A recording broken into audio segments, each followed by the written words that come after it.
प्रिय छात्र एवं छात्राओं, आज हम आपको पढ़ाएंगे संधि। तो ध्यान से देखिएगा कि संधि क्या है। संधि बहुत ही सरल है, बस हमें संधि बनानी और उसका विच्छेद करना आ जाए। अगर आप ध्यान से पढ़ेंगे तो आपको ये बहुत सरल लगेगी और आपकी बोर्ड परीक्षा में आपके लिए सहायक सिद्ध होगी। तो आइए हम चलते हैं संधि की ओर। संधि दो शब्दों के मेल या जोड़ को संधि कहते हैं। जैसे पुस्तक धन आलय पुस्तकालय।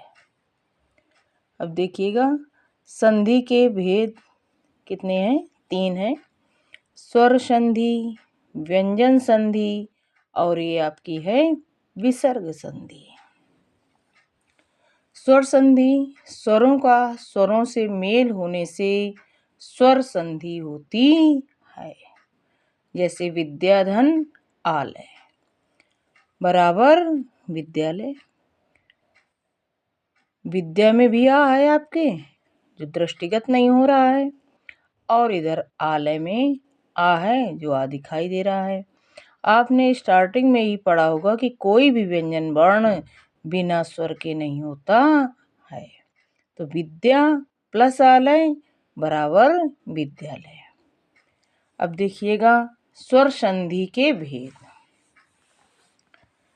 दीर्घ स्वर संधि, इसका सूत्र है अका सवर्ण दीर्घा। गुण स्वर संधि आद गुणा। वृद्धि स्वर संधि वृद्धि रेची। यण स्वर संधि इको यणची। अयादि स्वर संधि यचो यवा यावा। अब हम आते हैं दीर्घ संधि की ओर। अब देखिएगा दीर्घ संधि किसे कहते हैं? जब आ ई उ री के पश्चात ठीक यही स्वर आए तो उनके स्थान पर दीर्घ संधि हो जाती है। कितनी अच्छी डिफिनेशन है आपकी। जब आ ई उ री के पश्चात ठीक यही स्वर आए तो उनके स्थान पर दीर्घ संधि हो जाती है। यानी कि धन से पहले भी आपका स्वर हो और बाद में भी वही स्वर हो। तो जैसे आपका ये बना हुआ है मत धन अनुसार मतानुसार। मत में आपके आ पाया जा रहा है छोटा और अनुसार में आ पाया जा रहा है। दोनों मिलाकर आ दीर्घा बन गया है। वही आपका यहाँ मतानुसार हो गया है। अब यहाँ आप देख रहे हैं गिरी प्लस इंद्र। छोटी री में छोटी दिख रही है आपको और इंद्र में छोटी दिख रही है बराबर बड़ी। ये संधि बनकर तैयार हुई गिरी इंद्र। अब आगे आप ध्यान से देखेंगे सुधन उक्ति। दोनों ओर छोटा ऊ धन छोटा ऊ बराबर ये बड़ा ऊ सूक्ति।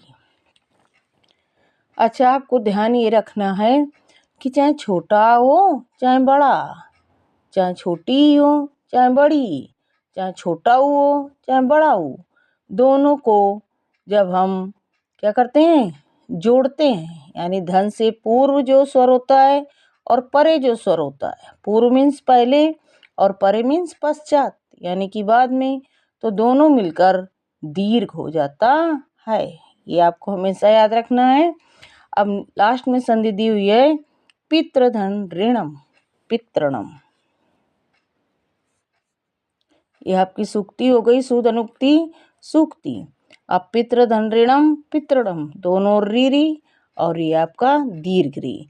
जब हम संधि बनाएंगे तो इस तरह इस री को हम 2 बार री के रूप में करेंगे तो ये हमारी दीर्घ संधि हो जाएगी। तो आई होप, मैं आशा करती हूँ कि आप सभी की समझ में संधि अच्छे से आ गई होगी।